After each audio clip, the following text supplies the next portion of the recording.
أبو عبد الرحمن وياه. السلام عليكم ورحمة الله وبركاته أستاذ.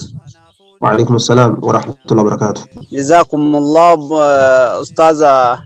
قافينك يا غري بزنتا جدانين تقوتو جراه جولين الرتي والأبنة غري بزنتا چاينا كجد أمتو تقوت جراه يون غافي كان دقون غرر وربي قواسر رئيسوتي أسكي جراني غري كان الرتي نما في الدا جدان gabar waktu dura dorala dibba lama hanga dibba shani wali gad qabaa jedhan waan ammoo waan kana kaawe gaafuma kaawusan yoo nama fidde birriin kan kee ol sii deemaa jedhan yoommoo ati nama fiduu diddee nama kana jechuudha baay'isuu dhabdee hojjechuu dhabdee waan kaffalte sanillee ni dhabdaa jedhan waan kana keessatti kan kasaarus ni jira namni achi keessa sheenee dhabus ni jira waan kana isaan gaafuma duraas namatti beeksisanii wanni kun hukumiin isaa ijoolleen keenya achi keessa sheenanii dalaguu jiranii kanii namaa fi waan adda addaa kan ammoo gabeyaan isaaniiti garuu ammoo warri qilleensarraa kun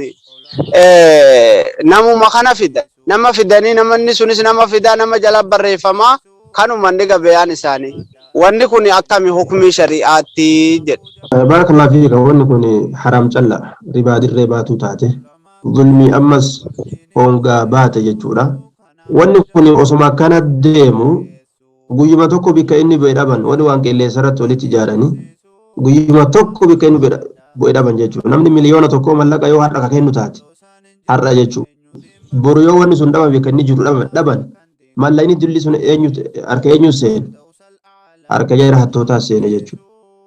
Digale kanaafuu ribaa ifa baatu taate hanna dirree baatee waan kana namni talaakamillee ni jira min shuyuukh sheekolirra namni talaakamillee ni jira adillaatti qabna jedhanii wanni akkasiin jiru kabooda ammoo sheenaan guddaan itti rakkabe waan akkana irraa dhaabbatuu qaba talaaka guddaa kun ribaa dirree baate horii gartee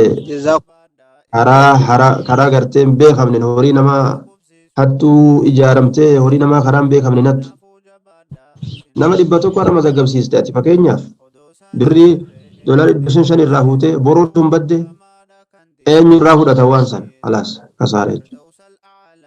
Barakallahu fiika.